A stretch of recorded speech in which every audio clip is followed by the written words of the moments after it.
Bonsoir, nouvelle vidéo. Donc je vais te parler du racisme de la pensée. En fait, comment est né le racisme de la pensée? Je vais faire une analogie simple. Imaginez, vous avez un architecte, un maçon et un client. Donc c'est l'architecte qui doit construire le plan et puis c'est le maçon qui doit réaliser le plan dans la réalité pour satisfaire le client. Mais entre les deux, entre l'architecte et le maçon, vous allez avoir une tierce personne qui va être chargée de transférer le plan de l'architecte au maçon. Et en fait, cette tierce personne, elle va changer le plan et elle va mettre son propre plan et elle va le donner au maçon. Donc l'architecte n'est pas au courant. Et le maçon, lui, va construire le plan qu'on va lui donner. On va lui donner un krabouja, ben il va faire le krabouja. Et donc il fait la maison complètement ratée en krabouja. Et le client va pas être content. Le client, il va engueuler le maçon. Donc le maçon, il va se dire, l'architecte, il est pourri, moi je me fais engueuler de sa faute, j'ai juste fait ce qu'il m'a dit. Et donc il va développer un racisme. Et il va dire tous les architectes sont des pourris. Et c'est un peu ce qui se passe dans la société. Mais en fait, l'architecte, c'était pas vrai, c'était un faussaire.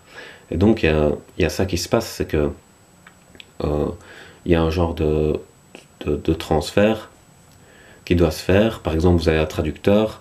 Le traducteur, il doit traduire dans une autre langue ce qui a été écrit, mais s'il commence à traduire n'importe comment, ben on va s'en prendre à l'auteur, alors que l'auteur, il n'a rien à voir là-dedans. Par exemple, si J.K. Rowling, on traduit Harry Potter Fleur à l'école des jardiniers, et puis on fait l'apologie de la destruction de la flore dans le livre, et puis qu'elle se tape Greenpeace sur le dos, bah, elle va se demander quoi, parce que c'est pas ce qu'elle a écrit Harry Potter à l'école des sorciers. Donc si le traducteur a triché, bah, c'est sûr que ça va retomber. Et vous voyez, le traducteur, c'est un trader en fait. C'est un trader de la littérature. Et le trader, qu'est-ce qu'il fait lui? Bah, il fait du transfert d'action. Donc le trader, c'est quoi? Bah, c'est un livreur métaphysique en fait. Et parfois, bah, vous avez la poste, vous avez FedEx ou quoi, vous demandez un produit, et donc on doit vous le livrer. Et parfois les colis ils sont ouverts, et on vous a mis autre chose à la place. Et le colis premier, il a été pris, quoi. Il a été volé par le livreur. Et alors vous vous retournez contre le producteur, mais le producteur, lui, il sait pas, lui, il a livré son produit. Et c'est sur le chemin que ça a été pris, que ça a été volé. Et c'est ce qui se passe aussi avec les multinationales, en fait.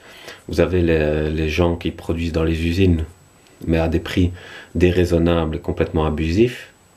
Et eux, ils gagnent peut-être 1 € ou quoi. Et vous allez avoir des paires de chaussures ici qui vont monter jusqu'à 150 € pour les Nike Air Max, parce que Nike, on sait bien que voilà, par rapport à ça. Alors que produire la chaussure n'aura pas coûté beaucoup, et la personne qui l'aura produite, elle aura quasi rien gagné. Mais c'est le trader, en fait, qui est la multinationale, qui va faire un pourcentage de malade sur le transfert, sur la livraison. Donc c'est du vol. C'est normal, en tant que livreur, de gagner une partie, puisqu'on fait le travail de faire l'interaction, mais on ne doit pas gagner beaucoup plus que tout le reste des personnes concernées, quoi, que le client, que celui qui produit, etc., quoi.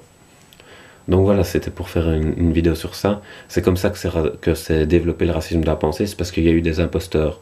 Donc il faut dénicher les imposteurs et pas faire une généralisation et donc perdre toutes les richesses qui peuvent venir de la pensée, justement.